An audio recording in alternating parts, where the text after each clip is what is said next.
Okay, so here is the thing.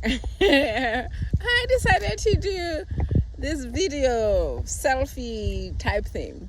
I'm still continuing the conversation on the lawyers who use intimidating language towards pro se litigants.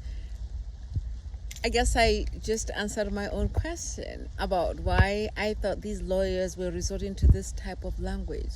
I'm wondering whether these lawyers have forgotten the main reason why they went to law school in the first place. I mean, why would you intimidate people so that they don't seek justice?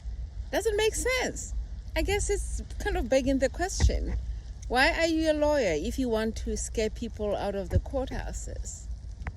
All right, I hope you're enjoying the water in the background, the waterfall, because I am. Let me know how this selfie video turned out, because I think it's pretty spicy.